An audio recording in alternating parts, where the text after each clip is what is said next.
Primeiramente, bom dia, boa tarde, boa noite. Me chamo Daniel, faço parte do grupo que vai representar o ex-presidente Luiz Inácio Lula da Silva. Eu sou do terceiro ano 3 e eu quero dar início falando sobre a biografia dele. Luiz Inácio Lula da Silva, nascido Luiz Inácio da Silva, que é mais conhecido como Lula, né? É um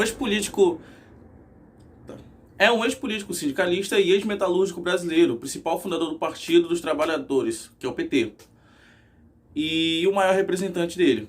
É o 35º presidente do Brasil, tendo exercido o cargo em 1º de janeiro de 2003 a 1º de janeiro de 2011. Ele foi eleito uma segunda vez, ele faz parte de 2 mandatos, desde 2003 até 2011. De origem pobre, migrou ainda criança de Pernambuco para São Paulo com sua família. Foi metalúrgico e sindicalista, época em que recebeu a alcunha de Lula, que é a forma hipocorista de Luiz. Durante a ditadura militar, liderou as greves de operários da ABC Paulista e ajudou a fundar o Partido dos Trabalhadores em 1980, durante o processo de abertura política. Lula foi uma das principais lideranças da Direta Já no período de redemocratização, quando iniciou a sua carreira política. Em 1986, elegeu-se deputado federal pelo estado de São Paulo, com votação recorde. Em 1989, concorreu a primeira vez à presidência da República, perdendo para o segundo turno por Fernando Collor de Mello, de 53% a 47%. Também foi candidato à presidência outras 2 vezes, em 1994 e 1998, perdendo ambas as eleições no primeiro turno para o ex-presidente Fernando Henrique Cardoso. Eu vou falar sobre os pontos positivos do governo Lula, né? Iniciando desde da retomada, em seguida do período de república do Fernando Henrique Cardoso, que é o FHC. Um dos pontos positivos, o primeiro ponto positivo, que em 2003 a iniciativa dele foi uma questão muito mais econômica, né? Lula conseguiu alavancar o Brasil à 7ª economia do mundo. Na época, tratava-se o Brasil como um país emergente, dado seu crescimento vertiginoso. Em 2006, iniciou uma coordenação entre Brasil, Rússia e Índia de maneira informal, desde então acrônimo, né, que é o BRIC. Criando alguns anos antes pelo mercado financeiro, é uma questão muito mais econômica. São países emergentes, ou seja, que tem uma economia emergente, que está em fase de desenvolvimento e crescimento, né? O BRIC passou a constituir um mecanismo de cooperação entre as áreas que tem o potencial de gerar resultados concretos aos brasileiros e aos povos dos demais membros. Ou seja, era um bloco onde eles se ajudavam, né, de forma em parceria econômica, etc. Logo depois, em 2011, foi acrescentado a África do Sul, né? Aí foi acrescentado a BRICS, o S de South America. A política econômica foi o principal foco no primeiro mandato do governo, né? Os 2 principais focos foram o controle da inflação, que estava em, se eu não me engano, em 12,53%, e a estabilização do real, que é a moeda, a nova moeda. Herdando uma inflação de 12,53% ao ano de Fernando Henrique Cardoso, o petista conseguiu a redução de até 3,14% em 2006. Ele conseguiu uma redução de até 3,14% em 2006, ou seja, de 12,53% para 3,14% em 2006. Lula conseguiu terminar o seu mandato fechado com um índice histórico de 5,90% da inflação. Além da inflação, outro índice a ser destacado foi o PIB, que é o Produto Interno Bruto. Com a China como principal parceira econômica do Brasil, que também é componente do BRICS, né? Lembrando. O Brasil decolou com essa parceria, né?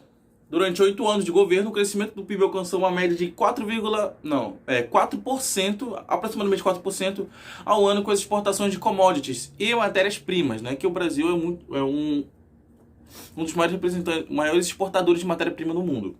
Uns dados aqui que eu posso mostrar é que da soja, de todas as exportações totais do Brasil de soja, naquele período de 2011, 78,97% de todas as exportações eram destinadas à China. Isso da soja. Outra matéria-prima é o minério de ferro, que é 54,13% de todas as exportações do Brasil destinadas à China, era 54%. O petróleo, 44,22% das exportações totais do Brasil eram destinadas à China. Uma observação legal é que o fortalecimento da economia nesse período de 2003 até 2007 foi o grande responsável pela crise de 2008 não ter sido tão agravante no Brasil, comparando com o cenário mundial. Outras questões relacionadas diretamente à economia que tiveram grandes resultados positivos durante o período do governo Lula foi a criação de empregos e melhoria da condição econômica grande parte da população. A criação de 10 milhões de empregos formais e o acréscimo do salário mínimo do crescimento do salário mínimo em até 60%. Esse crescimento do salário mínimo em até 60% foi responsável pelo crescimento da classe C, a classe econômica C do Brasil. Houve também uma ampliação no processo de distribuição de renda que havia sido criado no governo do Fernando Henrique Cardoso.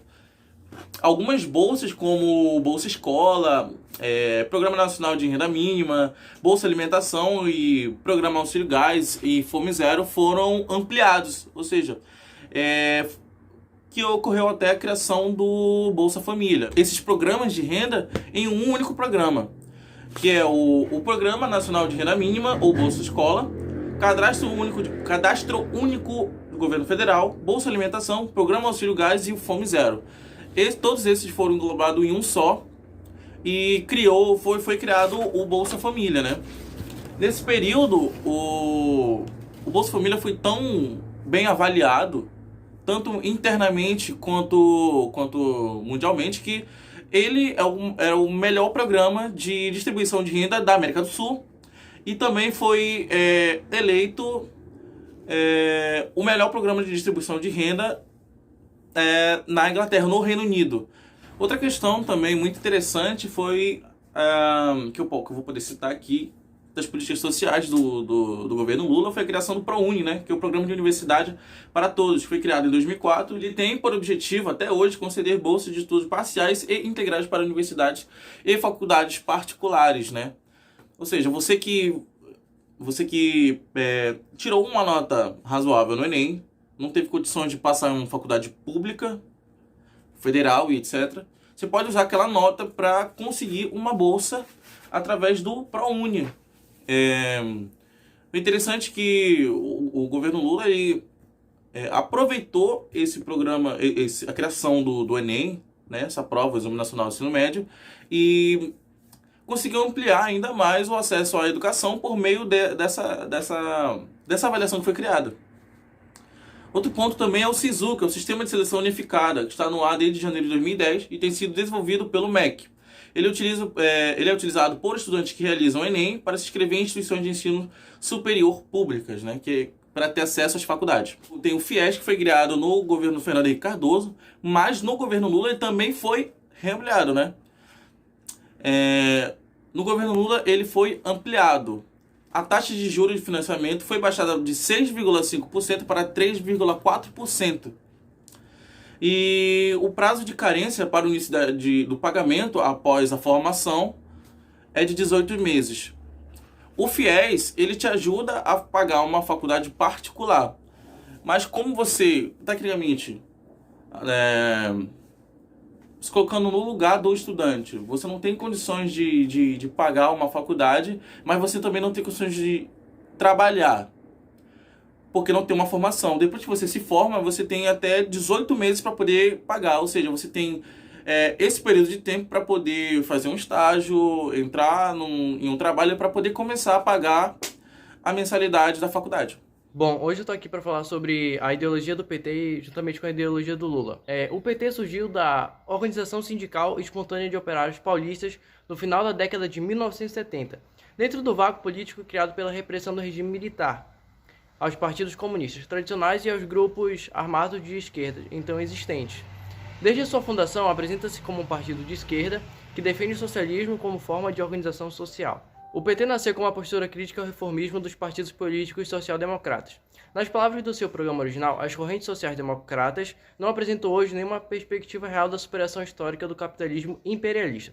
O PT originou-se no papel a partir das formulações de intelectuais marxistas, mas também continua em seu bojo, desde o nascimento, ideologias espontâneas dos sindicalistas que constituíram seu núcleo duro, organizacional. Ideologias estas que apontavam para uma aceitação da ordem burguesa, cuja importância tornou-se cada vez maior na medida em que o partido adquirisse bases materiais como máquina burocrático eleitoral. Um dos símbolos da ideologia do PT é a bandeira, que é a bandeira vermelha, com uma estrela branca ao centro, exceto no Rio Grande do Sul, onde a estrela da bandeira é amarela. A estrela vermelha de 5 pontas com a sigla PT escrita no centro, o hino do partido. Seus filiados e simpatizantes são denominados de petistas. A bandeira vermelha é um emblema socialista e comunista associado particularmente com a esquerda revolucionária. No entanto, faz também parte da tradição social-democrata. Foi um estandarte utilizado pelo Partido Trabalhista do Reino Unido, pelo Partido Socialista Francês e grupos similares em todo o mundo como o PT. A estrela vermelha de 5 pontas. Um pentagrama sem um pentágono no seu interior é um símbolo do republicanismo, do socialismo e do comunismo. É muitas vezes interpretado como a representação dos dedos das mãos dos trabalhadores, bem como os 5 continentes. Antes de chegar à presidência, Lula disputou as 3 eleições pelo Partido dos Trabalhadores. A primeira em 1989, na primeira eleição pós-governo militar no Brasil. Nessa eleição, Lula acabou indo para o segundo turno, porém acabou perdendo para Fernando Collor de Mello, do PRN, aonde conseguiu apenas 31 milhões de votos. Ele voltou a disputar as eleições em 1994 e em 1998. Ambas ele disputou o segundo turno contra Fernando Henrique Cardoso, do PSDB, e acabou sendo derrotado em ambas. Somente em 2002 ele conseguiu se eleger presidente, em cima de José Serra, do PSDB, com 52 milhões de votos. E em 2006, devido ao sucesso das suas políticas sociais, ele conseguiu se reeleger a presidente, aonde se manteve até 2010. Eu vou falar sobre algumas curiosidades do governo Lula. Uma das curiosidades que mais se destaca no próprio Lula é que ele perdeu o dedo mínimo da mão esquerda numa fábrica no ABC Paulista, quando ele tinha 19 anos. Lula, ele é contra a pena de morte e em 1982 candidatou-se ao governo de São Paulo com o objetivo de aumentar a votação do partido e visibilizar o registro do PT. Em 1986, elegeu-se como deputado mais votado do país, com 650 mil votos. Em 1989, candidatou-se pela primeira vez à presidência da República e o mesmo acontecendo em 1994, 1998 e 2002. Em 1988, quando era deputado federal, Lula precisou ser submetido a uma cirurgia para curar uma apendicite aguda. Lula considera que a família tem o direito de decidir pela eutanásia em casos terminais, em que o paciente está sofrendo. Ele também não acha recomendável o ato de dar esmolas. Lula e o PT foram remodelados após várias eleições, né? O que a gente vê é que Lula, após concorrer tanto, ele estava preparado. E Duda Mendonça foi o marqueteiro que realmente mudou a visão de um Lula radical para um Lula mais light, né? E após tanto tempo concorrido, ele já era assim o favorito, depois dos escândalos do governo FHC, né? Em 2002 foi eleito com grande louvor, com grande aceitação, posso dizer assim, com muita força. Foi uma campanha fácil e uma campanha que impulsionou o PT a níveis nunca vistos antes. Infelizmente, o Brasil não sabia o que estava por vir. Em março de 2006, Antônio Palocci renuncia ao cargo de ministro da Fazenda. Isso ocorre devido a uma denúncia de corrupção, onde ele cobrava de empresas 50 mil reais mensais para os cofres do PT, né? E o mensalão, fora isso, deu uma pressão muito grande, né? Abalou algumas estruturas do PT. Algo que, por muito tempo, não veio à tona, não teve a exposição na mídia que devia ter tido. Só no governo da Dilma, em 2012, 2013, teve essa exposição. Bom, ironicamente, um dos slogans da campanha do Lula em 2002 foi combate à corrupção, né? E poucos tempos depois, a gente vê estourar um escândalo de corrupção no governo Lula, né? Foi o escândalo do Mensalão. O que foi o escândalo do Mensalão? O escândalo do Mensalão foi um escândalo de compra de votos de parlamentares com dinheiro público, dinheiro desviado de estatais, né? Que foi, né, graças à ajuda do ex-tesoureiro do PT, Pelúcio Soares, né? E pouco tempo depois, de acordo com as investigações da Polícia Federal, foi chefiado também pelo ex-ministro José Dirceu. Na época do seu governo, não teve tantos problemas, né? A questão de ser exposto na mídia. A grande questão foi quando os escândalos estouraram no governo Dilma. Infelizmente demoraram tanto, né, para serem expostos e descobertos, né? Graças à Operação Lava Jato, né, que teve como seu grande protagonista, ou então na época juiz federal Sérgio Moro, mas que demorou muito, né? Demorou muito, e no fim das contas o ex-presidente do Brasil, filiado ao PT, Luiz Inácio Lula da Silva, foi condenado a 12 anos e 1 mês de prisão por corrupção passiva e lavagem de dinheiro, no caso do triplex do Guarujá, né? Então essa é a marca do governo do PT, né? Esse é o legado do presidente que foi preso por corrupção.